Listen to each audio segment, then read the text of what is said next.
11 diaries written through the course of 11 years finally led to the death of these 11 people. This is a bizarre case. This is something which has never happened in the country, but now all of it coming together like pieces of a jigsaw puzzle.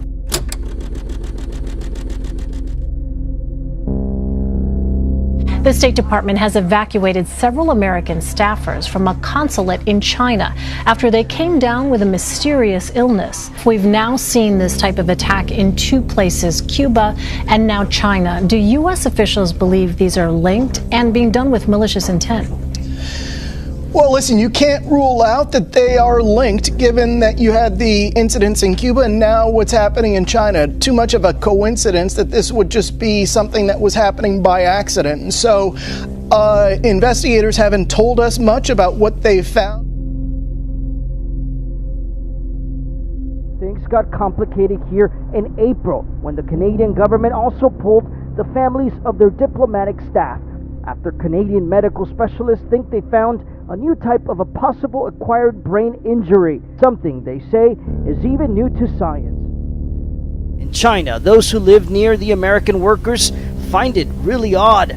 This coffee shop owner says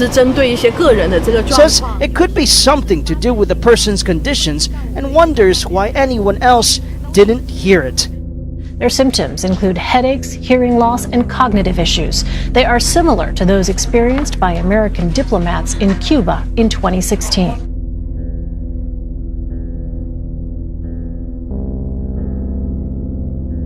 Things got complicated in April when the Canadian government also pulled the families of their diplomatic staff after Canadian medical specialists think they found a new type of brain injury, something they say is even new to science. The Cuban government has always claimed they're not responsible with these mysterious sonic attacks, but obviously this is something that is serious. It is affecting U.S. personnel overseas.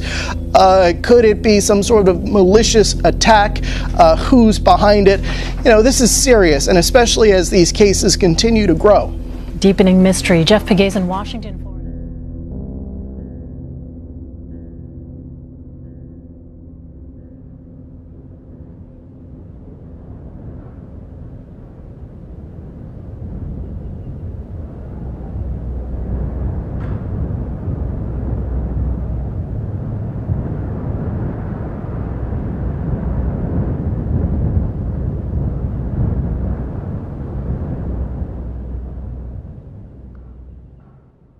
Crews had shown up to that same facility earlier today for a chlorine leak, but it is unclear what sickened the workers tonight.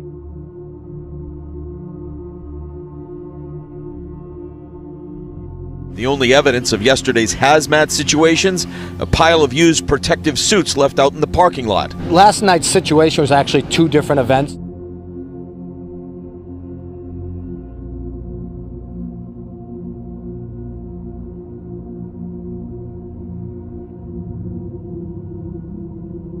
The first incident occurring just after 3 p.m. Sunday.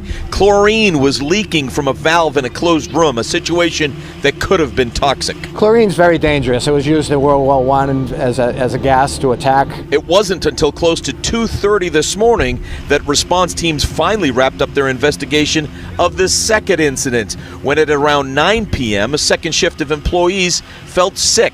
Close to 30 of them either transported or drove themselves to the hospital. In that second incident, according to the fire marshal's office, entry teams covered the entire building with a variety of meters and found no contaminants that would be hazardous.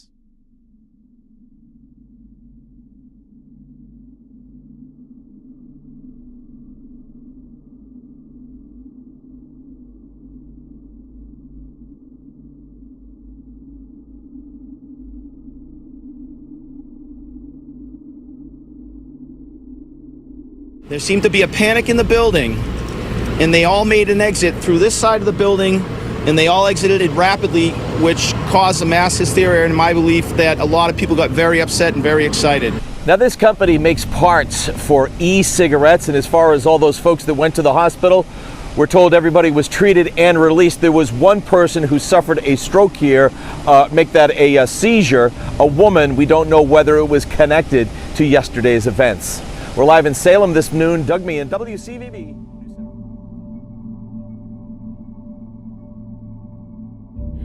When manipulated correctly, mass hysteria is the key to any grand change. So what is hysteria?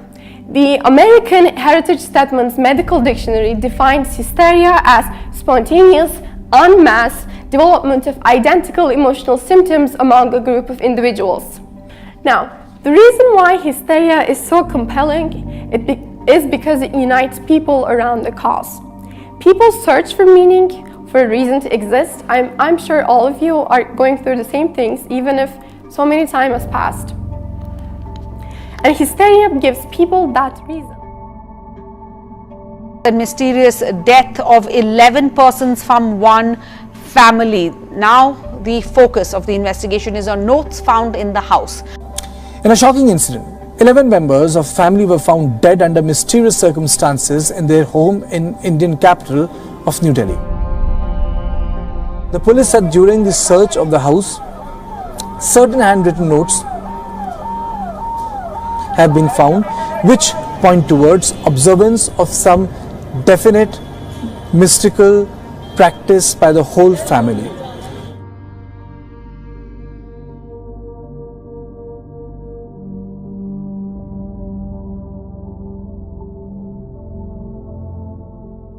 These visuals put it simply once and for all how everything that was mentioned in the diary played out, and now there is concrete evidence that it was corroborated by everything seen in the CCTV footage.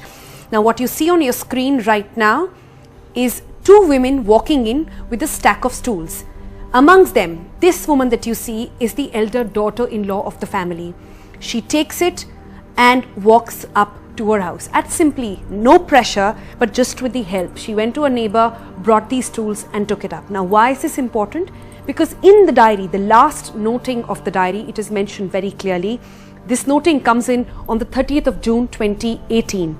It says that there will be 5 stools picked up from sturdy stools picked up, and baby, he says, the 6th stool, that is the mystery, the baby who is the widowed sister, she will be standing on a red colored small stool, something again which has been corroborated by the police.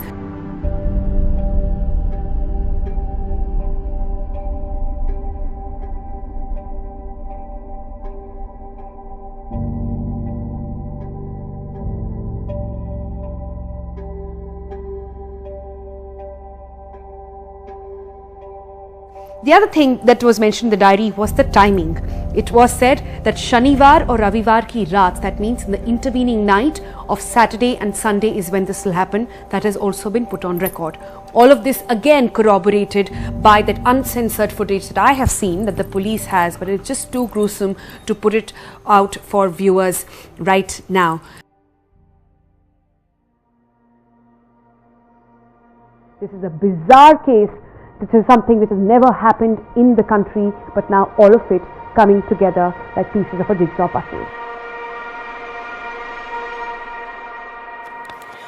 So, maybe you are looking at my title and thinking, how is Salem witch trials any related to this?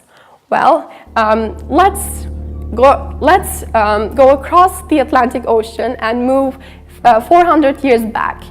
So Salem witch trials started in spring of 1692 when some girls, and I'll later name them, said that accused women of lower ranks with being witches. And they said that those women were conversing with the devil, were engaging with the devil. And fortunately, during the trials, records were kept. So we know everything that was said and we know everything that was taught. So Salem witch trials shows hysteria in action. Why did those young girls accuse women of being witches? Because those young girls, in particular 12-year-old Abigail Williams and 9-year-old Betty Paris, her cousin, had strange tremors and fits of anxiety. Now, Reverend Hale from Beverly came and said that these tremors, these fits, could not have been caused by a natural cause. Now, hysteria is the example of snowball effect. When you start it, just give a little bit of suggestion, it will grow and grow and grow. So the suggestion of Beverly Hale that maybe these tremors were not caused by a natural cause started all of this process.